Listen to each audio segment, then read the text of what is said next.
How you doing? We're like, does she know what to do? No. Or was it 6 p.m. Pacific No, time? no, Or it's all good. I got it.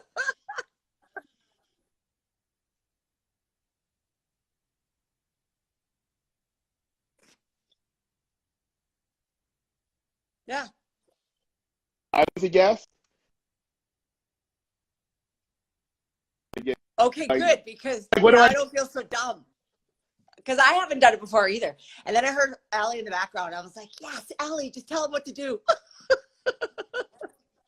Tell me like there's some kind of um arrow or some shit. I don't know. Like, I think I got it. This is the first time I figured it out. It's all good. How you doing? well, I'm well. I'm well. How are you? Good, good, good. What's Yeah.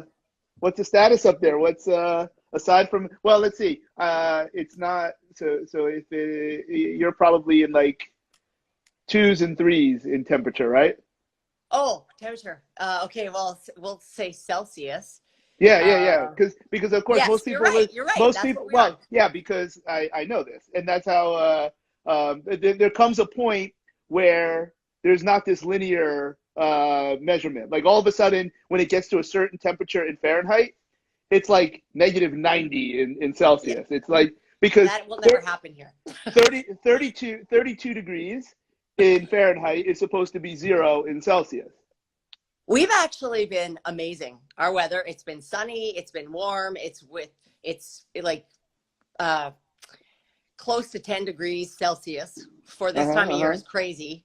No snow right Yeah. now, but it's probably coming. So the only bright side of COVID has been our winter weather right now. It's been amazing.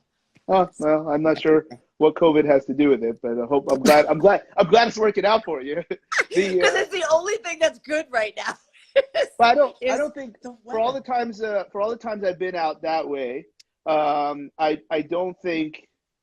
No, I went to Calgary, which isn't really where you're at, but You like know, you were in Kelowna. That's yeah, really close. but it wasn't cold. I'm saying I was No, no. about to Oh, okay. say like Yeah, yeah. the only time I've been in the West uh, when it's cold was Calgary, and it was a Chinook, which of course I didn't know what that meant. So I'm like outside, and Dean Somerset. I don't think he hosted it. Michael Maxwell hosted it, but Dean Somerset was like driving me around. First time I met him, and I'm like, "Yo, for real? Like, all you need is a hoodie here." And like in Calgary, and in my mind, that's like, you know, Indianapolis or Minneapolis or like, you know, these Midwestern American cities that they all have like skywalks so that you never have to walk Okay, yeah, outside when it's yeah. really bad. Almost every downtown in the Midwest has this. Milwaukee, like the mall is like inside. So that's where I learned the word Chinook, which doesn't really sound like a nice word. Like No. I could have like for all I know, I'm saying something I'm not supposed to be saying, and I guess it's like some kind of wind that makes it Calgary has warm. crazy weather. I don't. Well, I because can't. I don't even understand how they deal with their weather. It's not. Yeah. I'm not gonna say it was warm, but it was like not uncomfortable. Like Yeah. if all you had was a hoodie, it was like no big deal. And I'm expecting it to be like Canada Goose weather. Yeah, it's We're like not all that. It's not all that bad in Canada. I think a lot of Americans think we live in igloos and it's like freezing all the time. It's not.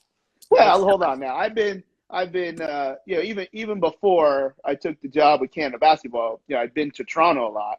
And Toronto is not warm. Like you could say whatever. Like when you're in the winter, like Toronto is, you might as well be in like the coldest place on earth. Like it's rough Yeah. because it's also like right on the water, Yeah. Yeah. just like Chicago. So if there is a presumption, it's based on Toronto, then it's quite accurate. Now, I can't comment on being, because like Vancouver, only been in the Vancouver, Victoria in like the winter. Yeah, I'm sorry, in the summer we were Yeah. there. We were there a couple years ago, and that place is. I mean, Victoria is as advertised. This. That's You nice. guys need to. It's the Okanagan. You need to come here. Well, This well, needs to be the I was next there, holiday. and that was very nice. We actually tried a couple summers ago to put together It was kind of like when who's Greg's partner's name there when they at the gym? What was his name? He's another good Oh, fellow, but that I forget you his mean name. I feel miserable. I forget his name. Oh man. Anyway, it was like gym when they're partner? well, it was the dude that ran the gym, and Greg was always at the school, and they ran the seminar together. Oh, oh my gosh, I'm having brain fart. Oh Yeah, my yeah. god, Anyway, when they I guess they decided to Chris! move. Oh my god, Yes, I just had a. Chris Collins, is Like, that how it? can I forget that? Yeah. Great. Both ran a top notch event, and it Yep, was yep, also really cool to see it get bigger every yep. year. That was cool. And I guess when they decided to do not do it anymore, then we all a group of us looked into getting like a big house in the summer and just hang out and Yeah, yeah. I guess wine is a big deal. Not that I know from like because that's like a big deal there, right? Like wine, it's wine country. Oh yeah, huge. I actually just mentioned this to Allie the other night. Like the amount of not only wine but ciders and coolers and alcohol. Like I feel when you go to the States, you're just ripped off because it's just beer. Ah, You come all right. here and it is like a massive amount of selection. We're winning in that department. We're Okay. winning in our alcohol department. Yeah, Ali just said it's also snowboarding country. Oh yeah, The well, the if you're winning in the alcohol department, there's less of a win in the energy drink department because there is. there's Yeah. some different they I guess the stuff that they're in our energy drinks, they put the same label on it in Canada, and I'm like, nah, this ain't it. This is not the same. This is not it. I don't even think like you know how hard it is to even find a bang drink here, and that Allie was the first person where I was like, what even is that? Well, And it's my minimal contact with the CEO there, I never met him in person, but we kind of dealt with him many years ago when we were trying to get Redline when we're at the Sixers. And and the reality is that we were just looking for it to fall off the back of the truck. But we were gonna pay for it. We weren't asking it for free. And we then lied and said that we were going to put it on the sideline of an NBA team, which was a lie. We wouldn't be able to do that. And they still we just wanted to know what was in it. And the guy we were talking to, he went back to the CEO and he's like, look, we don't think you're going to try to reproduce our drink, but we're not telling it to you. And I'm like, all right, man, like whatever, we'll just buy it, somewhere else. It doesn't have to. My point is like that dude isn't going to change oh no, what he puts in it just because Canada. no, no, but no, not at so, all. but I think it was the Calgary event when I was introduced to a fairly mediocre quality energy drink, but one with a very interesting name, Beaver Buzz. Oh, I don't know if I've heard of that. I'm not an energy drink person, so Yeah, but you'll never forget it now because of that name. You'll well, never forget it. Well, I think what I didn't forget also was that at the seminar I was teaching, there was a fellow sitting in the front row. Um, I'm not sure his level of social adaptation was high because he started to make multiple beaver jokes Oh. to the point where my reaction was, "Oh, hey, that's you. You said that, not me." Yeah, and they were like dad jokes. They were not funny. But he didn't. I don't think he recognized after the third No, one no. that it was not the right thing to be saying in a public forum. Probably Um, because in Canada nobody cares. I don't quite remember it that way. So maybe I was the one that made the fuss. But Yeah, I said I don't think we need to discuss the beaver buzz like that. Now, you'll actually, never forget the name. I think I'm not shocked. Somebody maybe can type in. I think Beaver Buzz is actually made in Oregon because people in Oregon they know what it is. Like some people in Oregon know what it is. But then that's the big energy drink. So, but like I Well, know now I have getting to research it. well, I know Redline, which is my favorite, is not the same in Canada. Like it's totally Like it's not like you're having water, but it's close. It's not and of course no one really knows what's in it because it all falls Yeah, under but it's got to be proprietary. different though. It's got to be Yeah, different from yeah, what you get because in the I think States. it's pretty well known that in Canada the energy drink level is more regulated. Yeah, What about but our Mountain Dew? beer is Can you get Mountain Dew? Mountain Dew. Oh yeah. You did okay. I don't think I've ever seen it Oh well, I yeah, you mean can get it here. yeah, Yeah. I don't know. I mean the vast areas of Canada that I've explored, I don't remember seeing Mountain Dew, but Oh. it's Oh yeah. No. Yeah. That. many. Oh yeah. You can get Mountain Dew. All Um. right. Hey, so am I allowed to? I'm allowed to like ask some questions, aren't I? Yeah, I yeah, get that's to pick okay. your brain and I stuff. told you this is there's nothing like I'm very glad because you're clearly not acting nervous. You have no reason to be nervous. It's just two people talking Yeah. Yeah. that Yeah. haven't talked in a while for whatever reason. So go ahead, ask what you want. Good.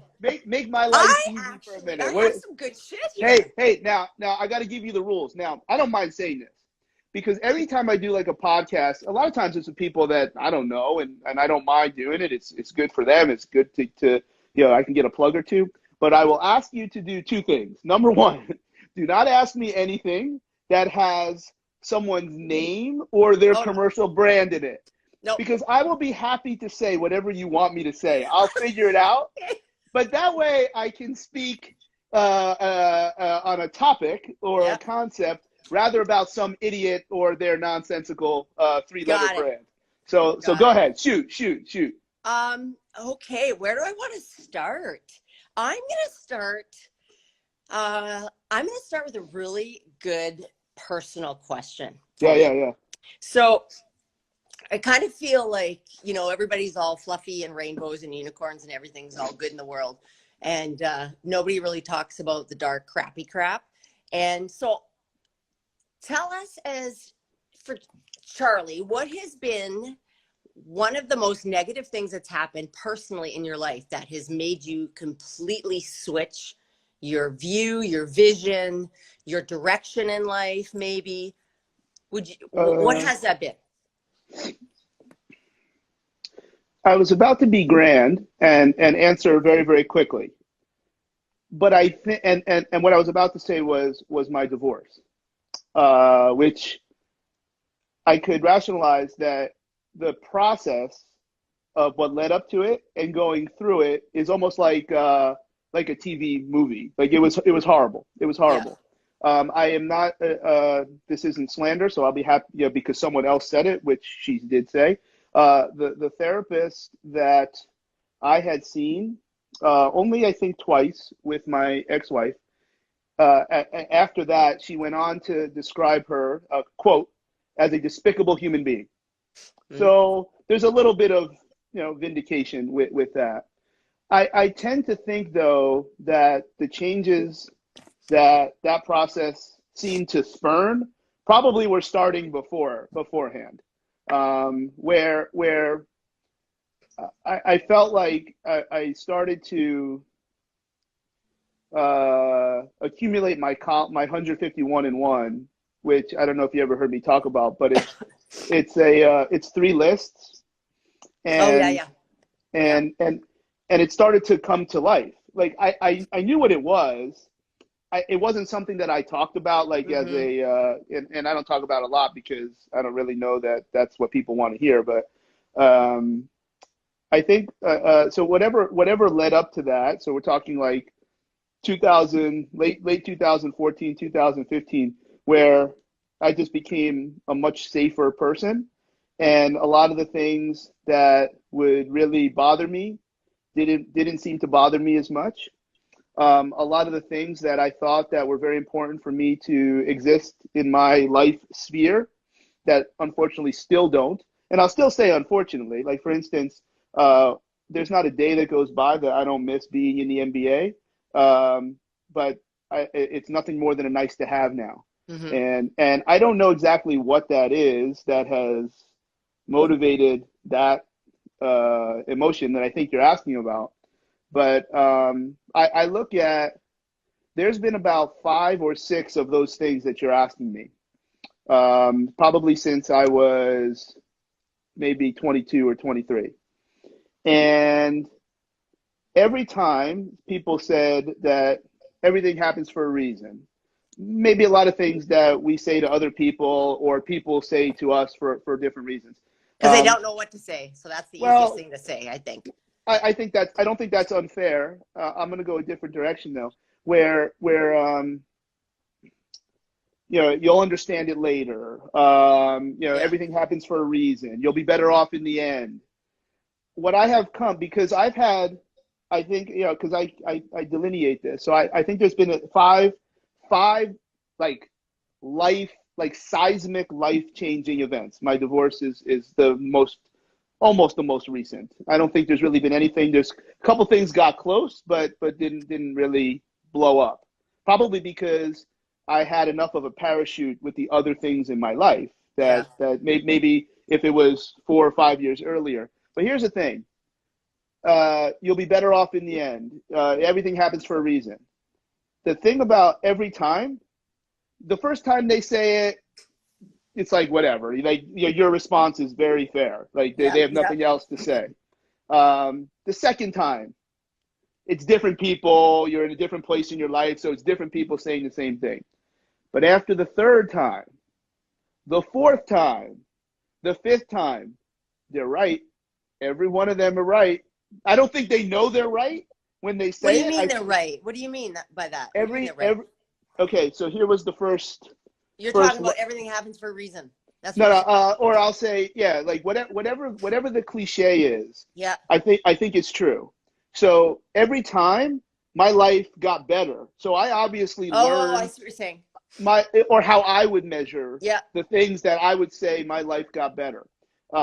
Where here, and then it's here, you're fucked, and then you're down, and then at some point, one day you wake up and you're like up here, Yeah. and then Okay. you get smacked in the face, and then you're here. And every time they say that it'll be better, you'll be better off, it'll happen, and every single time it happened.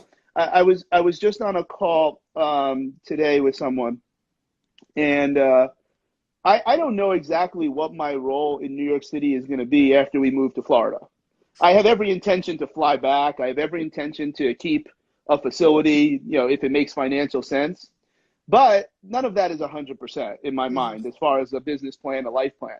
And what I was telling her was, you know what? I don't remember who said this, like where I heard this from, because I didn't make it up. But there's nothing wrong with me just saying, hey, New York, I declare victory.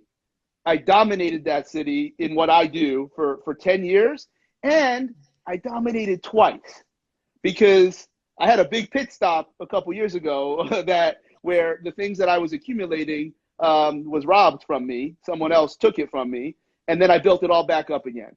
And so uh, every time those things have hit, and a lot of them for me have been job related. You know, when Yeah. one of those things is when um, I had been dubbed by KJ as the next great young strength coach in the NBA.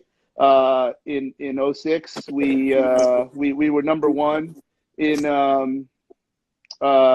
games missed, and somehow I'm expendable. You know, so that was very disappointing. And at that age, at that time, it's like that defined me. My Yeah. job being in the NBA defined me. And I'm like, oh my God, like what are we gonna do? What are you gonna do? So you keep working because you can't not work. You need to make money. And then all of a sudden, dang, you know, like it's like you don't care anymore. And I think uh, the change, like I there was a point. Here's another little anecdote. I don't remember what his name was or is because I'm sure he's still around. Hold on. Hey, do you remember one of Boyle's kids? And he only did like the seminars. Brian something. He comes up to me in Providence, and he goes, "I don't know what it is, but you seem like a way happier person." Hey, that's one of my other questions coming up. And I think I had started to recognize that, but then for someone else to recognize it, Hmm. it really because then once you have that confidence, then it perpetuates itself. So the so my divorce was, took pretty much almost all of 2015, a year, like, from 15 into 16. And I'd say 6 months after that, like everything was really in a very good place. Huh? Sean, what was his last name? Yeah. So Sean, if you're listening, thank you. Like it's I would never forget. So I don't know if that actually answers, because it's It not one does. event. It's not one event, but I definitely would tell other people that if they are having a struggle, it doesn't suck any less while it's happening. But if you play it right, whatever that means for you, I have now, you believe. Like, you can't believe something unless you fail. Okay?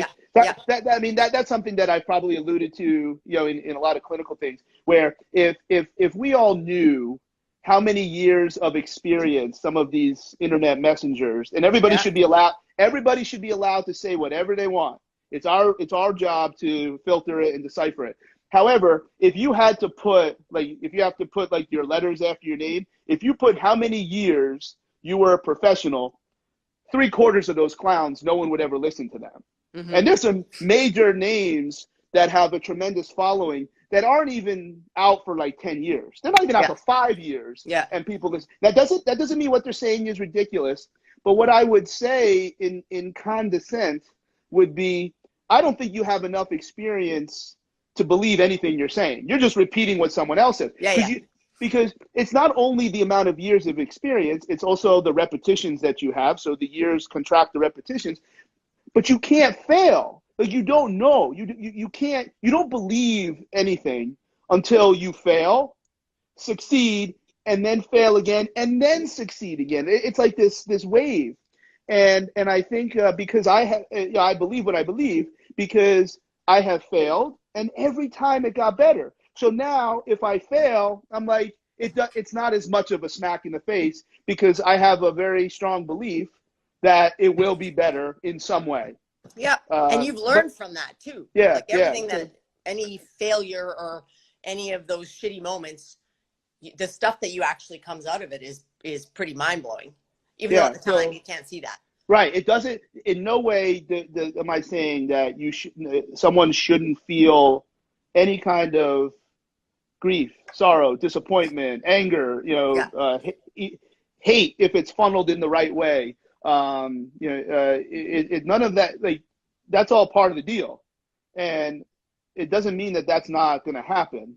But if you can play it right and channel all that negativity, and you have enough of a parachute. Not everybody has that parachute, Yeah. which can mean a lot of things. It can mean money. It can mean social, people around you to help when you need help, in many ways. But it's better every time. And But then, okay, so during that time then, can you look at that and go, man, I was so lucky because I had, bang, bang, bang, those 3 people in my corner, those 5 people in my corner, or yeah, you yeah. really had to, get your friggin' ass up and head I going, and it was all Yeah, done by you. I think, because of when, not only as a physical therapist, where you're in relatively tight quarters with your clients, or patients, but also, always being part of Canada basketball. And now I'm going to get emotional, but there was I was never forced or compelled to be by myself. Yeah. So that if I was by myself, it was not like this prolonged thing. We were talking about, on the way to go tanning tonight, on how, I like I'm not against like alcohol, but I might drink like, 7 times a year, 10 times, like whatever. And I almost never, like, I don't understand the notion of, when you're in those places, you go to the bar and start pounding, because for me, like, I don't, it doesn't do anything. Like, Yeah. it doesn't make, it doesn't, yeah, I don't know how to drown my sorrows. Now maybe I'm drinking the wrong hooch. I don't know. Uh, but like, now, but I think also, even though, well, look, I'm fairly heavy for my height, but I have a fairly high tolerance apparently, for being small, and so that might be part of it too. Where this is like annoying, like at Disney. Look, I don't mind paying 14, 15 bucks a pop, for the fruity drinks that I like, but I do want to get some kind of action out of this when I'm done. So I bring this up. I bring this up because there was one time, they don't make it anymore, but there was some, one of the brands had made, like, it was one of the first flavored vodkas. Like they had a whole line, and they're all knockoffs. So it wasn't like Fruity Pebbles vodka. It was something that looked like Fruity Pebbles. But then you taste it, and it tastes just like Fruity Pebbles. So my favorite was Mountain Dew flavored vodka. Now I can't remember what they called it. Oh, dude, this is like brilliant. Like if you look it up. So hey, somebody that's in our little list here, somebody look up, just Google Mountain Dew vodka for us, please. It had a different name because they didn't have any of the. But it tasted like it. That's what you're saying? Absolutely. Okay. And I probably had 3/4 of a bottle left. This was when I was, I don't remember where, like it was in my house in New Jersey. And I took out my little Green Lantern shot glass. And so George is telling us it was called Dude vodka because really? Mountain Dew, like dude, like I gotta search that up. No, I know they don't make it anymore. Yeah. So it's an American thing. Yeah, they're not. Yeah, you can't even get red line in Canada. What are you? Okay, so I Jeff Kubos will remember this because we were talking about this at the time, and I knocked down like way more than half of this like vodka sized bottle, and it like didn't do shit. Like so that was like my point is like being alone was never something that I was forced to do, and I never searched for it. Because I guess if you're alone and you're in a rough place, you start putting it back, but that doesn't do anything for me. Yeah. Like I'm not against it. It's just not my jam. So always being around people, and then being around people and the being compelled to serve people. Yeah. I'm not allowed to have a bad day, and I'm sure I did. Yes. I'm sure I did. Exactly. Even though I probably didn't recognize it. Or maybe I did looking back, I recognize it because I'm a different person than during that really difficult time. Because it's like I'm still Incredible Hulk. Like I'm always angry. Like that's just how I don't mind. Like that's how God made me. And that's why I have to overcompensate with being silly. I mean, God made me look a certain way, so if I don't smile, then people are going to be like, oh, that dude's an asshole. And I get that. Like, I understand. But, I'm like, come on, I'm 5'4". You're really going to be that intimidated? Like, I hate that. I hate when people fucking say that, like, oh, he's so intimidating. Man, you don't know, and like this and that. So always being around people and being forced, because there's nothing, I take my job, like, whether I get paid $1 million or $1, I do the same. That was a big help, and then you start to find out because you have loyal clients that they're going through a lot of the same things, and then you certainly be diligent to not cross any boundaries, particularly as a healthcare professional. There was so many people that I know that were clients who are friends and et cetera. That were very important during that time period. And that's why I asked you that question, because as you said, there's so many people that are going through stuff, but it's just nothing. We don't talk about that, right? So I find that the whole, the shit part of life, or the mental health stuff of the business, something major happens, and then it kind of surfaces and people start to talk about it, and then it just drowns again, and then we don't talk about it. So it's nice to kind of get it out there. Yeah, and it I think the right thing to say, it does hurt me a little bit when you may not know what someone else is actually going through, but they're fucking it up. They're doing some things that you can help them, and usually that person probably has some not necessarily personal authority, but if it's in a workplace, like they're above, like they have different responsibilities that might be more valuable than someone. So it's hard to be their mentor. It's hard to be their Yes. Yeah. hard to be their Jiminy Cricket. And that's, yeah, I've gotten to that point where sometimes you can see, like, you know, he's just overmatched, or like, yeah, like he's just, it's awful. Like he's just, you know, she's just got, you know, every meeting she wants to say like, oh my, you know, I want to be respectful to everybody. Like, you're not trying to be respectful of everybody's time. You're just trying to get off the call. Like that's because she's overwhelmed with whatever her life is delivering, and it's like it shows. Yeah. And I even, in that case, you know, I private messaged, you know, because it's everything is Zoom. I'm like, you doing all right? You know, I'm gonna be point blank. Like you screwed the pooch on that meeting. Like it was clear that you were disturbed and distracted. Yeah. And you know, in email it's kind of easy to say whatever, but they appeared to be not angry that I messaged them. It's hard to say if they were thankful or not. But that's yeah, when you see it with other people and you want to help, but you can't, because either they won't take it, or Yeah. it's not a safe enough environment to even get into that. Yeah. Yeah. It's like, yo, just say, because a lot of times people will expect me to be the one to do it, because, you know, I usually feel very safe for a number of reasons in communicating to others in challenging situations, or even hostile situations. It doesn't bother me. It's like no, yo, let me do. I'll do it. Like, I'm good. I don't care. Like, especially when it's business, because business is like, yeah, hire slow and fire fast. Like, I ain't worried about it. Like, because something went wrong if you can't, you know, like, and you learn that in other places where I've worked, you know, where everyone is equal. It's like, some people are more replaceable than others. Yeah. And Absolutely. when decisions are being made that put value on things that have no value, and they can be replaced very easily, you know, like, dude, what do you do? I'll do it. I'll be the one. But then there's even times then be like, yo, I'm out. I can't even get into it. You know, because it's not even a fear of physical safety. It's more a fear of, man, fuck this. Like, this isn't gonna go well. Like, this isn't gonna go well. And that comes from experience as well. And I'm not even sure I'm always making the right decision when I say I'm not messing with it.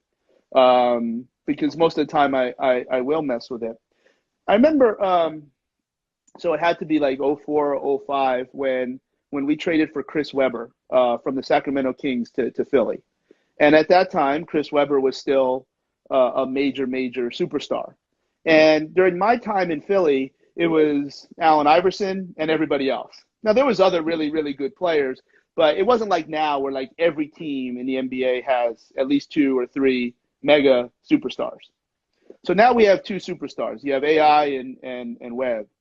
And a lot, multiple, myself included, had a relationship with him before coming to the Sixers. So there was a high level of comfort and safety in communicating with him. I don't remember what it was, but both players and staff were like leaning on Chris to be like, yo, say something. Like, dude, like come on, like you're Chris Webber. Like, that's not what they were saying. I'm paraphrasing. Yeah. And this is Chris Webber. Like, if this was Sacramento, like, he could be mayor at that time. Like, he could do anything. But now you walk into Philly, and Chris is like, just like, you know, probably the opposite of what most people would perceive an NBA superstar. But he said, like, nah, like, it's not my team. Mm-hmm. Like, we wanted it to be his team because he had the things that would help us all do well. He's like, yo, it's that little dude's team. Like, he's got to do it. And Allen isn't going to do it because Allen didn't have those things. And there's an example of nothing hostile, but we knew Chris could make the situation better with his voice and his leadership and his influence, but he didn't feel safe to do it. It's not like he cared, not like he thought Allen Iverson was going to stab him. He just didn't. It's like he just didn't have it, you know, enough of his own social equity with the team. Yeah. And Yeah. these are all words that I use when I talk about these topics. And to go back to your other question, these are just things that I have learned from all of these horrible mistakes and things that they're mistakes. Nothing got put on me. All those 5 or 6 bad things that happened, they're all my fault, and that's okay. Yeah, and that's but you gotta be, when you feel good enough, you can handle them, and then the same issue isn't that big a deal. So, okay. So then when you talked about, the comment, you just seem like a happier person here. So looking at, I'm gonna pull Allie in here for a second. So if I look at the pre-Allie time, right? You'd be going to a whatever course, seminar, wherever you're at, right? And it's kind of like, here comes Charlie. Charlie's walking in the room. Everybody's like, holy shit. And then now it's like a totally changed guy. So is it, am I like, is it that extreme? Because I just love Allie to death. So is it Allie? Yeah. Yeah. So when you look at yourself now, before that, can you say, wow, what a difference? Like, Yeah. No question. One No Charlie question. to Charlie 2, it's a completely different person. Yeah. No question. No question. And if she represents that era of my life, then that's fine, because it's other things but it all coincides with removing some terrible things in my life, and then picking a new team. Yeah, yeah. And I picked the Hall of Famer. So I think that's fair. Now it still disappoints me if that's what I was perceived. No. But I'll just add, you seem like a much happier person.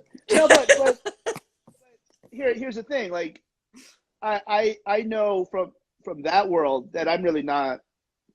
It doesn't like super excite me to go out and do that anymore for a number of reasons, and because I don't like competing with garbage. And right now the market really is excited to consume garbage. Yeah.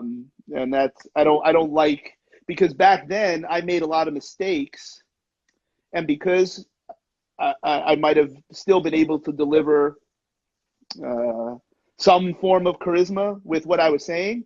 I was trying to help people by telling them what they were doing is wrong, and the logic of that is not very fallible, except the world is not logical. So exactly. when I stopped doing that, even though I was right with everything that I was saying, and I still believe every single thing, I don't say it. Like, remember, I just when I said you're gonna ask me questions, don't ask me questions about so and so, because all that person really wants to hear, they know what I'm gonna say. Charlie, I'm not even familiar with Rhonda, Catt, and she says that you should always look up when you dead. What do you expect me to say? What you really want me to do is just run down somebody, which will probably be funny for a second. Yeah. No. But looking back, that's not who I want to be. And it pains me to see, because what's going to happen is, like, some of these individuals, and a little bit hurts, because I know I helped them get on the map. They'll say those things. And I don't even know if they're saying about me, because I know for a fact that they say things differently when I'm there versus when I'm not there. Yeah. It's not a commentary on the overall quality of the message. There's some things that are very valuable, and other things that are just complete garbage, like just nonsense. I don't understand why people do it. I'm not that smart. Like, it's not like I'm the only one that sees it. But I think part of what I would hope is that, because I don't do that anymore, it seems like it's really, really a different message. Yeah. And I'm always very critical of what I do in these presentations, and no one can tell me anything that's bad, because I don't have to listen to them. I just have to be respectful for a moment if they say something, and that doesn't really happen. Like, if I shit the bed, which has happened, and I get the feedback, and I'm like, I'm going to dominate it next time. And then I am looking for that feedback on round 2 to make sure I did it right. And then that helps me be funny. I still study stand-up comedy a lot, and especially for certain crowds, it's probably more important to be funny Yeah. than mega 100% on that one. Yeah. be detailed. And also one of the things I was coached that may be part of that type of feedback is stop trying to tell people everything you know, and just help them get better. And then it becomes incumbent on the speaker to actually know who you're talking to. Yeah. And that's what I struggle with, because I find that because of how my brand or my message began, people still expect me to teach them how to be a bad physical therapist. And I won't. I've never done it. I won't do it. There's certainly people out there that do it. There's people out there that be like, oh yeah, we let in non-healthcare providers in our manual therapy course. We just expect them to follow the laws of where they work. Are you kidding me? You're telling me that some trainer who refuses to break in his hat and weighs about 145 pounds soaking wet, so he hates lifting, he hates everything, so he's going to go find this other model that professes to be about fitness, and it's all it is rehab and special exercises, and he's going to pay $12.95 for a manual therapy course and not use it. Like, get out of here with that. Like that's and of course what that instructor will say at dinner is a little bit different than what they say in the course. So by kind of getting away from that, I hope has made me have a broader audience, because it wasn't like so if you go back to 2013 or even 14, it wasn't like people weren't listening to me, but you always want to be able to help more people, and for those that are more interested in a more a deeper message, in terms of detail, I'll do that too. But it's typically not going to be like, I was talking to Michael Maxwell. I would be happy to come up there, because that's where he's based in, relatively in BC. I think he's in Victoria Island, and I'm like, dude, it's got to be like there's not going to be any syllabus. There's not going to be any list of what this is at 9 o'clock. This is at 10 o'clock. No. I'll have every PowerPoint I ever did. We're going to have an internet connection, and y'all just going to ask questions. And the next thing you know, 5 hours later, you'll get the first answer. And that's an interesting marketing strategy. It can't be a lot of people in the room. So the financial commitment would be a little bit different than what people are used to. But then I will deliver something that no one else has ever done in this space. That excites me. But just doing the regular seminars doesn't excite me so much anymore. And that's where, you see, even before the pandemic, like, I just wasn't doing it a lot because I just didn't enjoy it. It's like, I'd be like, all right, Rhonda, do me a favor. Please ask me what time it is. Go ahead, just do it. What time is it? Is that what I'm supposed to ask you? Yeah, no, yes, exactly. But you see how like uncomfortable that was? I just stared at you. Yeah. So I'll be like, okay, I'll be like, guys, does anybody have any questions? Yeah. Just say no. Say no. They won't even say no. And I'm like, okay. I'm out. I'm like, this is. I don't enjoy it anymore. I don't enjoy it. The best ones that I did, most of them, was at Equinox, because those were 3 days. And there was their top level folks, and as the years went on, their top level became a little bit lower. But in the beginning, like the first Triangles Rehab ever was filmed live, at an Equinox, and many of them to this day, I stick with. I say, you with me forever. You don't have to kiss my ass, but you can't be blowing up balloons. So I can say it if you don't ask. But I remember one time, like, I asked a question, and he was like, he didn't, I'm like, and I just laid down on the table and like went like this, and he answered. I was trying to teach them guys, like I am here. I am getting paid significant, like very well. Ask me questions, because if I only tell you what I have on the slides, that means I'm only telling you what I think you should know. Yeah, yeah. I would way rather tell you what you think you should know. And again, getting away from the seminars allowed me to kind of put that message closer together. So no, I'm happy to do it. And look, if there's a situation that makes sense, but now that time that I was, I think I'm still traveling just as much. I'm just going to work, with people as a coach or a therapist rather than teaching a seminar. Yeah. Outside of Perform Better, like for what they've done for me, I'll never not do that. That'll never happen. So one thing you said in there takes me to another question. I can't remember exactly what you said, but so I guess maybe if we, it's not just up and coming coaches, because I think there's a lot of coaches in the industry that still are missing the boat in things. And I mean, I'm probably one of them, but just where would you think, or maybe what are people, I don't know if I should use the word failing, but maybe what are they failing most at? Like, do you find that people struggle more with the assessing, or are they struggling more with how to program specifically? Like, what do you wish people did a better job of? Yeah, it's nothing to do with coaching, because we were all that coach. We were all that therapist once, where somebody with more experience or maybe more talent or more vision could very easily speak very critically of the choices. So everybody was there. So I'm not going down that road. Yeah.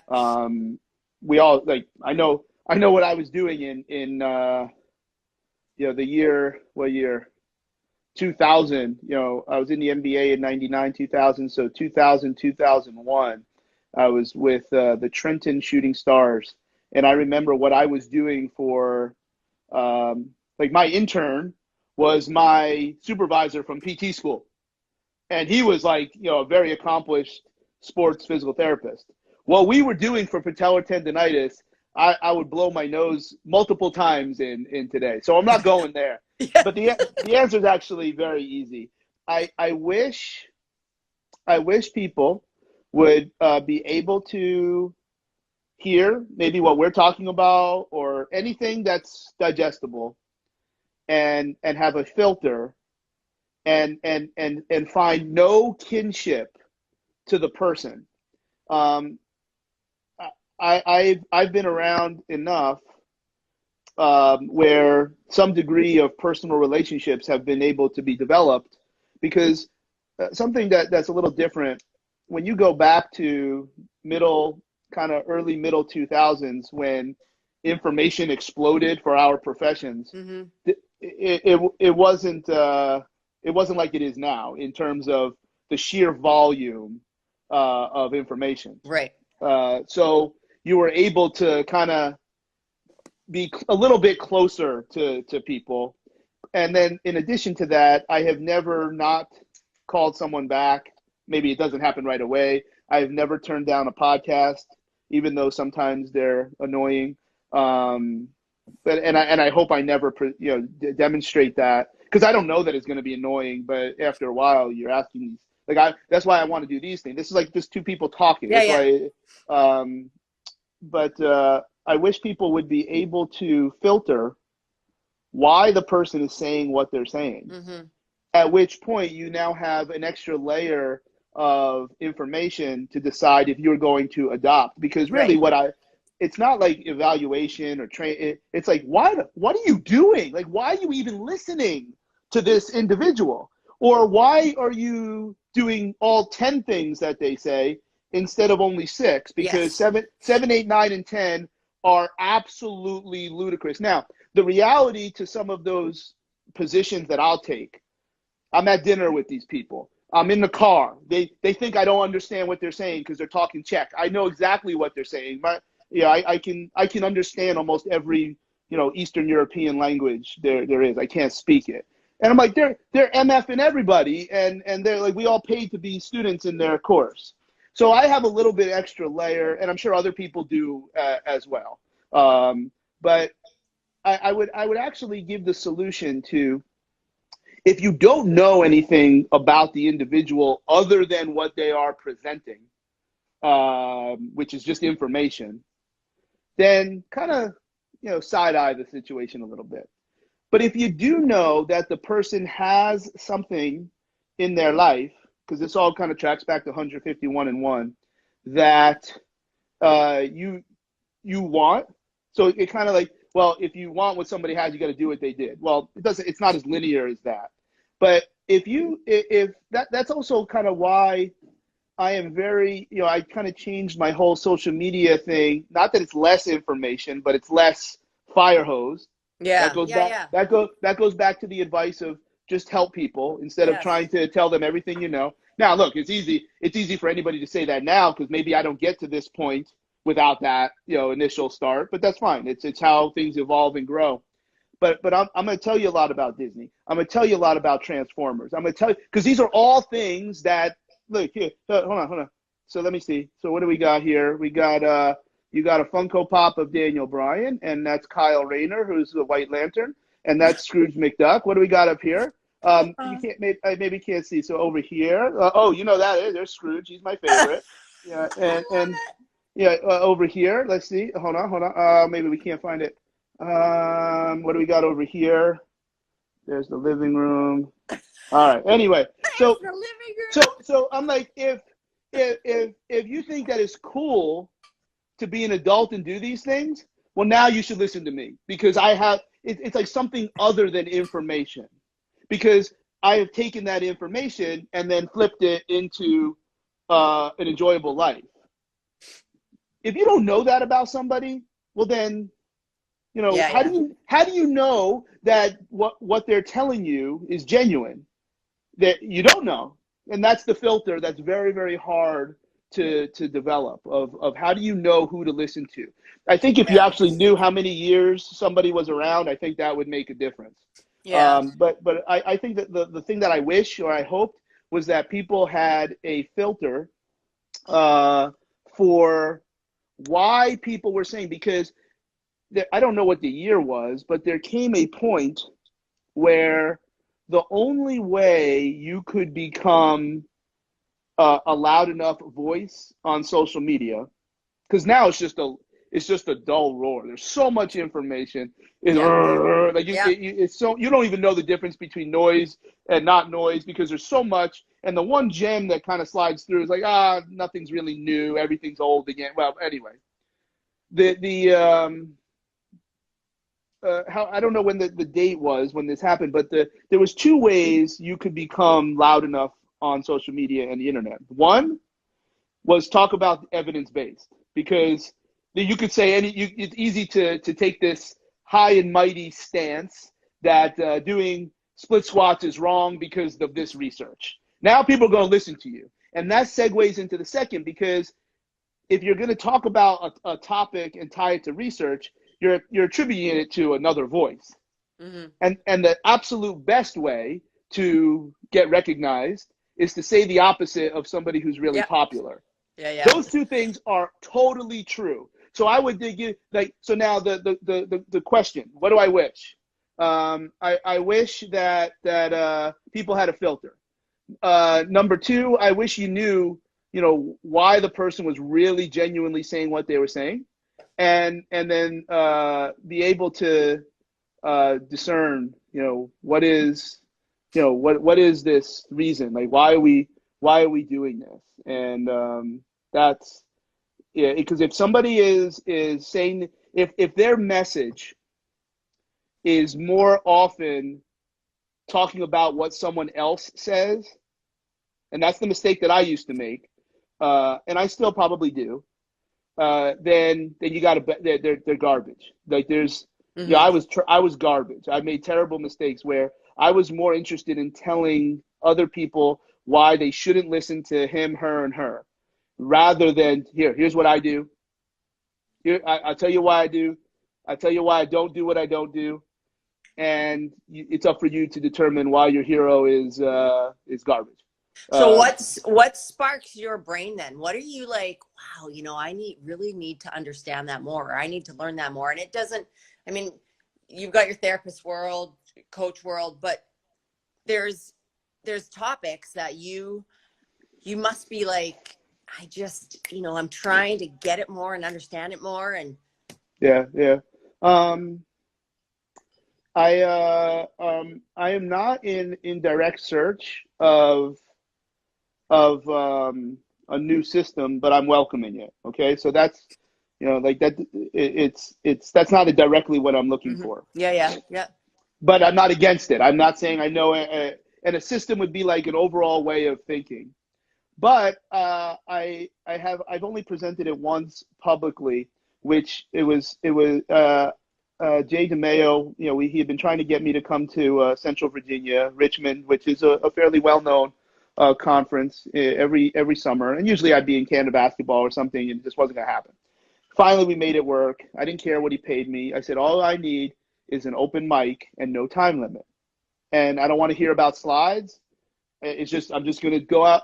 And what I did was I talked about a lot of what we have already talked about, not specifically, but in terms of failures and how all of those failures drove me as a person and as a clinician to come up with systems and processes, which I believe has an explanation to the absurd success that Canada basketball has had. Now, I don't want to get into so much of wins and losses, but the fact of the matter is that the epicenter of developing young male basketball players on this planet is Toronto, the greater Toronto area, and there is data to support that narrative. I didn't say fact. And with that, because I'm kind of the architect, Sam Gibbs is my boss. He's my best man. He's one of my best friends. But I think we would all know that, and I told part of this story that he brought me in to kind of get to closer to where we are today. And we're going to keep getting better, where we have clinical systems and processes, data analysis systems and processes, and social systems and processes, where what I'm looking for is how to populate those systems. And particularly if it's social, it can only come from experience. Like you can read whatever book. Like there are books that people think are great, like Covey, Seven Habits or whatever. I think that book's toilet paper. And I think there's a lot of people that are afraid to say that because it's such a well-respected book. I thought it was trash. But I read Dale Carnegie, and I always look it up after I finish a chapter. I look it up and like, oh my God, it's like $6,000 for 2 days, like to do it live. But maybe that's something I'll do. I don't know. I'll go rob a bank or something. So when it comes to clinical systems and processes, it's broken down in such a way that anybody can live because it's meant to bring everybody together. And I'm looking for techniques, methods under that system. But the cool part is like as you learn methods, usually most people teach methods with their own system because it highlights the method. I think that's something I wish people could filter. Like people love saying, well, this is a system. No, it's not a system if it doesn't talk about everything. Right. It's a mini system. It might have a systematic approach to a particular goal, but it's not a system. A system is how you may find something that you don't know how to do, something that you're not passionate about, something that isn't easily accessible, but it's the best solution. And if you don't systematize your gathering of information to find solutions that you don't know how to do, then you're missing. You're only doing what you want to do. We have a system for. No, you don't. You don't have a system. You have a way of achieving this thing that is very, very effective. But if you gather your information that only takes you to that technique, what about that? That means you also have to tell me that your technique solves everything. Yes, right. And nobody, even myself, would likely have the safety to stand up and call out the ever charismatic instructor. And I'm not sure that they should, because even if I don't approve of what they're doing and their psychology, it's never easy to be in front of the room. Never. So that I understand this whole idea of not asking questions, et cetera, et cetera. but I'm in search of more keys on the key ring, because at the end of the day, the more keys on the key ring, you win. I want, so that's what I'm looking for as a therapist.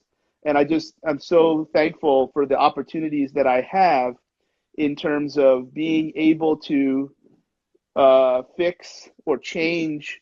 Like I can look back, like for instance, excuse me, when I was at Marsoc, I would not have done anything differently. Everything that I did there was the absolute best that I could possibly do for Charlie in 2010.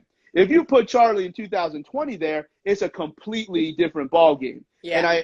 And because I'm pretty good at what I do, I'm not embarrassed to say that I have gotten more opportunities to demonstrate that. Yeah. And like there are people that, oh, he has no leadership. Yeah, you know what? Then we can figure out some other way to solve that problem, because the people that say that about me, they're the worst leaders there are. You know, it's like, and then, you know, I'll ask a question and then it's like this.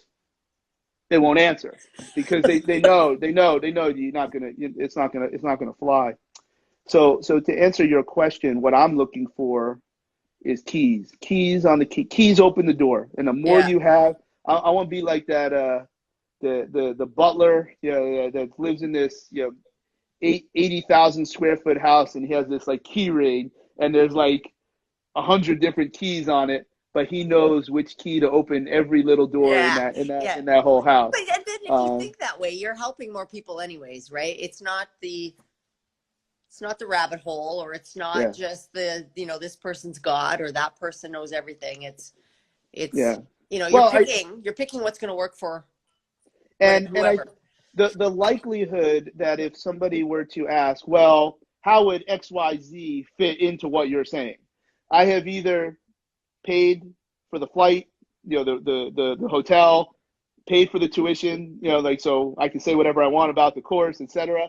Or after 2 or 3 exchanges, I will understand exactly, you know, what that model is supposed to claim. Mm-hmm. And I'm like, oh yeah, you just do it right here. I think you should do this first. You might want to do this second. But yeah, like that makes perfect sense. And I think it would fit. If that's all you do, I think it's terribly incomplete. Yeah. That so that when I put up the clinical systems and processes, there's nothing on earth, because it also ties in the sport coaches, because that's where that could be an easier solution. The last time I went to China, so they're, well, like Canada, they have province. Like we don't have, we have states. Mm-hmm. So in the Guangdong province is they had the 2 top junior badminton players, and so I said, all right, before we go, because like they don't get YouTube, like they don't know what that is. So when I'm there, I have a way to override it. So I'm like, let's watch some badminton, because you have to know about the sport. Now I know enough about badminton, so we watched a little video, and you always see when they hit, it's always the same foot going forward, and they kind of land in this hard lunge position. So they have a terrible, I'm pointing at my knee, patellar tendinosis. And these 2 kids, like they were number 1 and number 2 in the province. So that doesn't mean they're Olympian level, especially in China. And they had this horrible knee pain. And now it's like class time. Like, okay, well, show us what you would do. And I'm like, this is, yes, there's a lot of things that we need to do here, including consider injections, or maybe even surgery for patellar tendinosis is not unheard of, but it's bad. Like you really let that go. I said the easiest solution is, how long do you guys practice for? They say in Chinese, they practice for 9 hours. This isn't track, okay? This isn't like they're running 8 400s and taking an hour rest, which is a very normal, you know, track practice. I don't know if 8 is the answer, but taking that kind of rest. No, they're literally getting run into the ground. Yeah. I said, like, this is all just fitness. Like, I don't know that there's enough cardio, and I don't know that there's enough tissue quality, or whatever bullshit words people want to use, that can overcome that kind of load management. Right. I said, like, where's your coach? Oh, this is supposed to be therapy. I'm like, just because your knee hurts doesn't mean therapy, which then goes down this route of systems and processes. We also have to analyze how much time you're on the court and start to appreciate that you can become a better badminton player from things other than badminton. But right now, the priority is you got to shut this down. Yeah. Or work on playing with your other hand, which will then beat up your other knee while we protect. And there's certainly high value in using the other side, Right. you know, especially in a rotary sport like badminton. So being able to incorporate things that you have no idea how to do so equipment and environment is the first one, and then the second one is technical skills. Maybe we're failing at and like having knee pain is a failure because your technique is bad, and it may have nothing to do with what a therapist or coach would do, because quite honestly, a sport like badminton, you can play your way into shape. It may not be the best way to do it, but pick up hockey, you can play your way into shape. We see that in basketball, which is you know why basketball has, you know, a culture that it does, because you can play your way into shape. But in American football, you cannot play your way into shape. In global football, you cannot play your way into shape unless you're a midfielder. Okay, you can't just play. In baseball, you can't play your way into shape. Like the game is not played with the same work to rest ratios that practice or other types of settings. Right. So we have to be able to look at things. A system will ideally take you to the best solution, and that solution may not be yours, but I need you to know it exists. And that's really what one way to illustrate the definition of train equals rehab. Because look, even West Side just knocked it off. You know, like it would, as someone that supports West Side Barbell, I would have liked to have gotten credit for the title of their Instagram post, which said rehab equals training. You know, hey, I'll live. Guess what, guys? I do have it copyrighted, so be careful. Yeah, but it would have been nice. It would have been nice. Like, I'm not going to be the old man in the hat and start posting and whatever. We're having a conversation. But my point is like, people take those words that I don't, you know, I own them in a certain way, but I don't own, no one owns the words. And they say there's like a million ways to describe it, but I describe it in ways no one else does, which I just did. Rehab equals training is not about rehab and training anymore. It's kind of like transcended. And going back to your question about systems, it is what I think, like, if we could cultivate a mindset that when we look at something and we're evaluating all the information around it, does that information lead you to direct a solution that you personally don't carry out? So your expertise is primarily in fitness, but can you look at a situation that is not generating the fitness that you think is necessary and have enough wherewithal to be like, you know what? I think this might be a nutrition problem. Now, I don't know anything about nutrition, but I do know enough that this is a nutrition problem, or it's a therapy problem where the therapist can bang on that ankle way faster than your ankle mobility drills can create a solution. Or as a therapist, can I very quickly be like, Rhonda, I'm sorry, listen, I promise that you will get everything that you have ever wanted from coming to see me. Unfortunately, it's not going to be me. Well, what do you mean? I think you might need to see a surgeon. If I'm wrong, then we're going to get after it. But right now, I'd rather you spend your resources in seeing a surgeon. Let's get some imaging. If you'd like to see my surgeons that I work with, you'll know very quickly that you're now a valued member of the team. And I don't know a lot of therapists that do that, because I don't know that there's a lot of therapists that can make enough money in one session.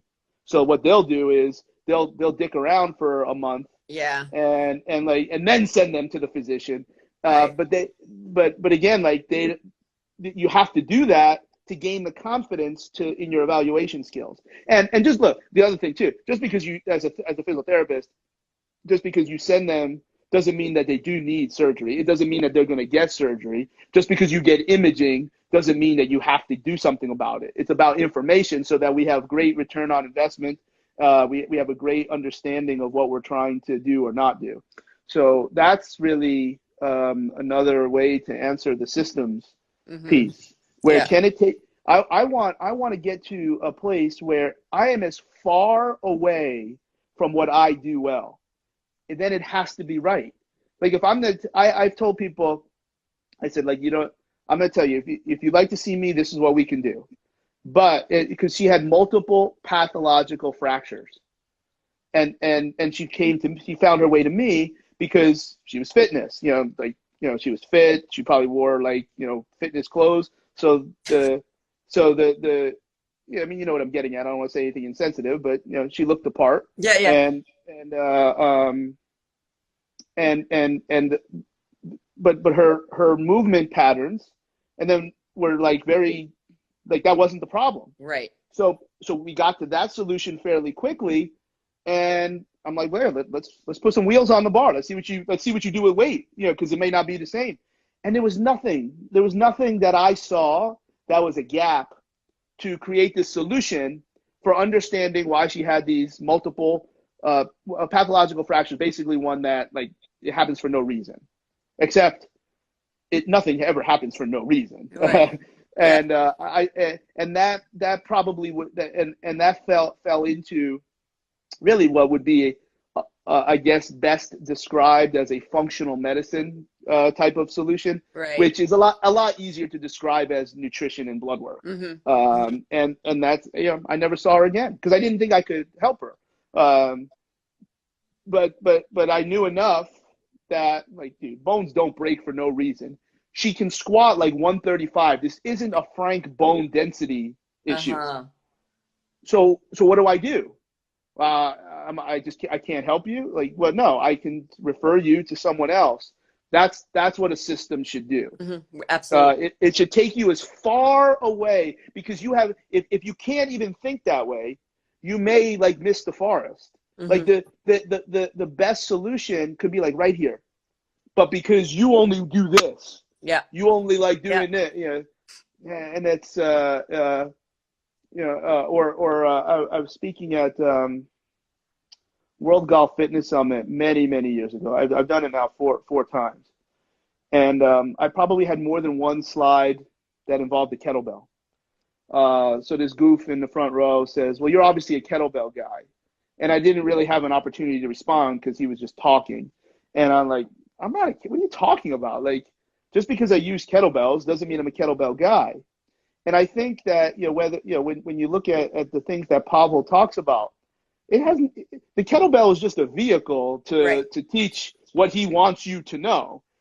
You could do that with any, like, type of resistance or external load, and that to me is a form of system, because you don't need a kettlebell, but you can use it. You can use a barbell, you can use a dumbbell, you can use body weight, but that still takes you into this lane where there's a lot of other things that could create the solution.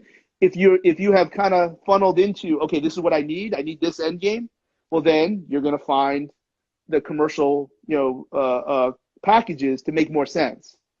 But then if you ask about those commercial packages in the context of how I'm describing them, it's like this blur, because they didn't tell you that in your little course. They didn't tell you that you may not always need to use this. They didn't tell you that, well, hey, just so you know, like, this is not, here's our science, here's our evidence, etc.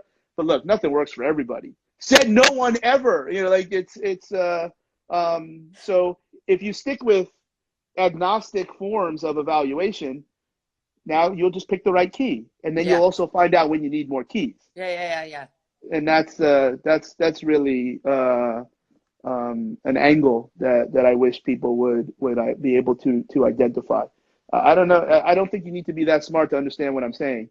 You just have to not be emotionally connected to trash. Absolutely. And that's the problem. That's the problem. Yeah. Because I've said for a long time, I'm pretty good at explaining to other people how I'm right, but I am terrible at explaining to other people why they're wrong. So if I get to them first, it's nice.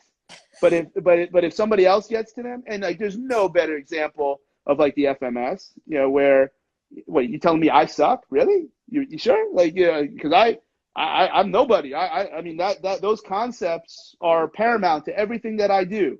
So you're gonna tell me I'm a fraud? You tell me I'm that bad because because you and your you're not you dropped out of your bachelor degree and you work at Lifetime Fitness, and you're telling me that because you read an article from some punk, that FMS is this and that. Like, wait, really? You really? I mean, come on. At some point, there's some kind of respect that I think is missing. Yeah. And if you don't get to them first, that's where I think that probably is part of what I'm very proud of, what we were talking about before, and the changes that someone may have seen in me over the last 5 to 6 years is like I everything has value. Everything Yeah. has value. Yeah. Not as much as your hero thinks, outside of how that generates revenue for them. And everyone should be able to generate as much revenue as they want. And they should do it with whatever level of ethics they choose. But you want to be on a B team, then you keep it up. Keep it up, because it can't be one thing. No. It can't be one thing. It's got to be many things. And but that's I think I'm answering what your questions are. Yeah. So. And I don't know how much time you're going to give me, but I want to know what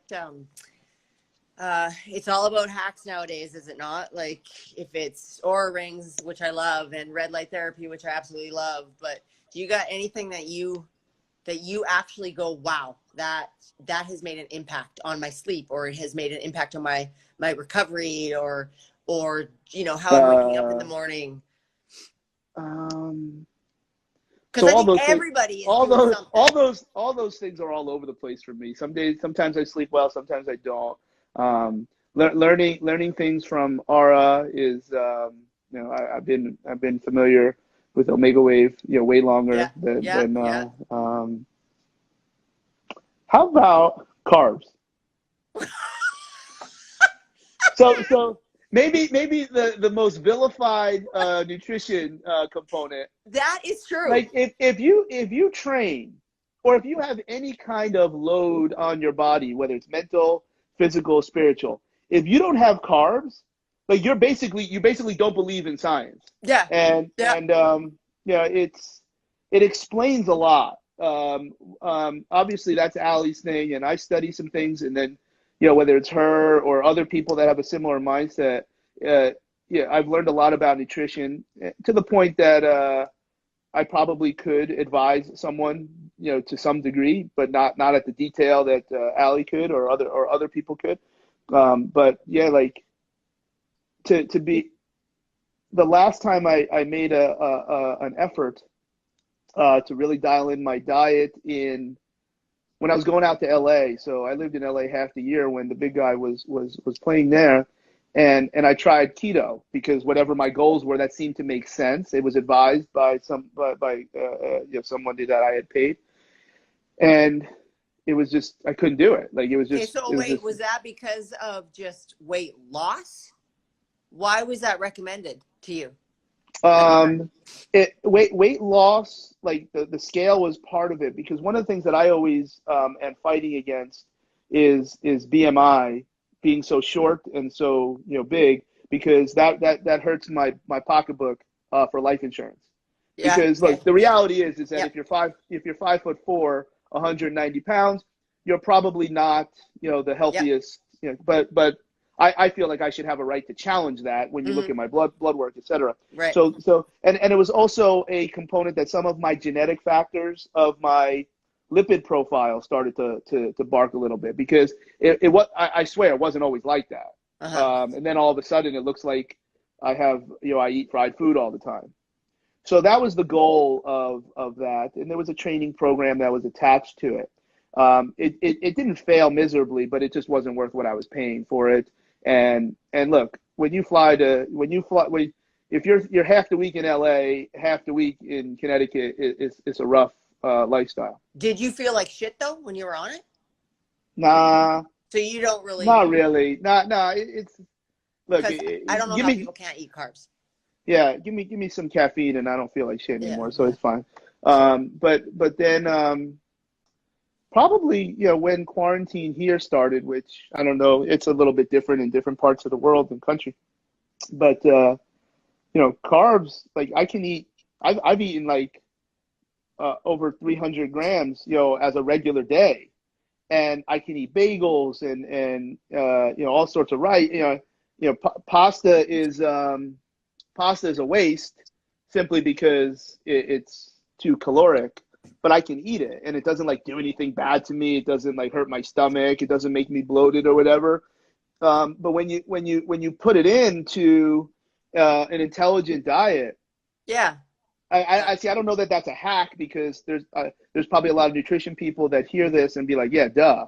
Yeah, but it's just But funny that you would say that carbs, because right now that's exactly what it is. it's also People are like, I'm also emotionally connected to it because at this time of year when I'm dealing with multiple NFL players, and most of the guys that I deal with are on the defensive side of the foot, so these are giant humans. yeah, And to see that I eat as much as them, or they don't seem, because remember I'm not with them all day, to see them now. There is a player that wasn't directly under my work, but close to. I had nothing, I'm not indemnifying myself, but I had nothing to do with it. He tore his Achilles, and previous in he had tore up his shoulder at the end of the year. So as part of his rehabilitation process for his shoulder, as an offensive lineman, he lost about 30 to 40 pounds in a very, very short period of time. And he's still 290, so he's still, a monster. And the way, he plays, he plays in the middle of the line, so they're sometimes a little bit smaller than the guys that play on the outside on the offensive line. And when he tore his Achilles, he was doing something full speed, like he was warranted to do it. His shoulder right. was, and I'm like, so if how do you lose 30 pounds in like 2.5 months? Well, you got to have the weight to lose. That's number one. But most of the time, like if you ask me how do you lose weight really, really fast, and you don't give me any context, keto is a very good way to do that. It is the dumbest thing in the world when you are actively training. And then I'm like, I'm talking to the assistant GM, and I'm like, look, I wasn't there. I had nothing to do with his rehab. But I'm going to tell you this. The only way you lose that much weight in that period of time is a particular diet. Mm-hmm. And even if you're doing, probably some people will call it half-assed keto. I've heard more intelligent people call it athletic keto, where you still have a significant amount of protein, okay? But you still are very, very low carb. Your protein is what makes your Achilles. Your protein is what makes so if you're gonna shift the protein away from synthesis, you're going to then use the protein for energy, which is really, really good idea to lose weight. Mm-hmm. And it's also a really, really good idea to be depleting your connective tissue Uh-huh. Yeah. of the building blocks. So I'm emotional to that from myself, but then to see this fear, because now I understand it. I understand, this fear of carbs, but is that a hack? I think it's probably easy to say, like, if most people ate more and ate more carbs, I think their goals could be a little bit Yeah. easier to reach. And I think that is something that's important to touch on like that, because especially females, right? It's because most of them are starving themselves anyways and doing excessive stupid shit. So it's important that what you said, that people are actually understanding that, because I think the whole carb bashing is a little excessive right now. But that's what makes it a hack, because if no one's doing it and it makes it seem like it's this kind of faux science, then it's a hack. So I don't know if that's a hack or not, but no, but it's a good topic, because there's a lot of people out there that you just want to do that to, because you're oh my gosh, I ate a bagel. Like, oh my world. Yeah, but it's especially if you're training. Yeah. Because you can't. Because the other thing too is, like, I've taken time, whether it's barter or other situations, to train that that type of female to help me understand, like, why do they, why does anybody act in a certain way? That's like but I've never done it with nutrition because I don't know that I would be able. I don't know that I have the patience to go back and forth to after a certain point, because it's the same thing with training. It's like, if you constantly want to do things other than what I'm advising, then this is why are you paying me? Like this is dumb. Like, this doesn't make any. Now, it's one thing if somebody's like, oh, like, they always complain, but they still do it and they still bust their ass. That's just their way of communicating in a playful way. But I don't get it when people insist on doing things. So maybe I'll take a nutrition client. I'll do it for free just to see how it goes. I don't know. I don't, because you have to eat carbs. And look, women aren't going to get big unless you eat a ton. And because remember, that person is probably working out a lot. Yeah. So and the reality is, to get really, really big, you got to be taking a needle. And like that, it's. So if you don't eat that much anyway, and you're not shifting the normal natural processes of the female body, you're not going to look like that. And the other thing too is what even for men, if you're judging by what you see on Instagram, first of all, a lot more people, including females, are taking a needle than you think. They are not just genetically, predisposition. Or it's the fake butts. What are with those things? Listen, the fake butts. And with the one picture you see it might be like the 30th one they took, where the lighting is just right. So I'm like, what is that? Yeah. I don't know. They wear that big giant band around their legs to the plastic fake butt and the band. I'm like, time under tension. That's where Instagram's going right now. If it's not there, it's the music videos and they're pointing at everything, and I'm like, I can't do it. I can't do that anymore. I can't. Just let me ask you. So where you're at, is that still Hockey Town, or is that another town now? They only get it for 1 year. Oh, well, you mean Hockeyville? Is that what it is? I don't know. That was 2016. So it's that long, yeah. Yes, it's just that it's every year a different. But that's a big deal, right? That's a big deal. It's a huge deal. Yeah. What is that? So what happens? So it's Kraft macaroni and cheese, right? That comes in. Everybody gets like a big vat of macaroni and cheese. No, that's not what happens. But it's called Kraft Hockeyville. So Kraft sponsors it. It's in the States as well. So when we won it, we won $100,000 and we won an NHL hockey game. So the Oilers and the Kings were here. I think right now the winner gets $250,000 or something. But what happened is in Canadian money. Well, obviously. Oh, so that's like $5. Yeah, that's good. Yeah. But we won, and then we raised a little bit of money. But then we got a $3 million government grant. So at least the government money went to something. Wait a minute, Canadian, right? Yeah. Okay. So $3 million is like $50. Go ahead.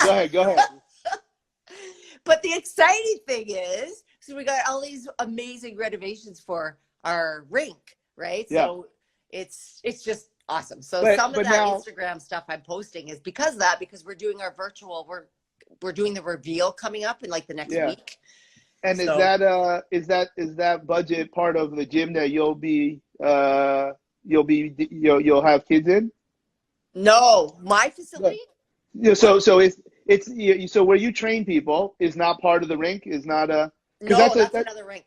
Because that's a normal thing, like to have the weight, gym in the new rinks. Like when I was coming up, I mean, it's also New Jersey where we didn't even have a roof, but no, our facility is in Vernon, but I live in Lumbee, so this is small town Lumbee, and then my business is in Vernon, and so that's where our facility is right in the rink. It is pristine. It's nice. Awesome. It's nice, right? It's really nice.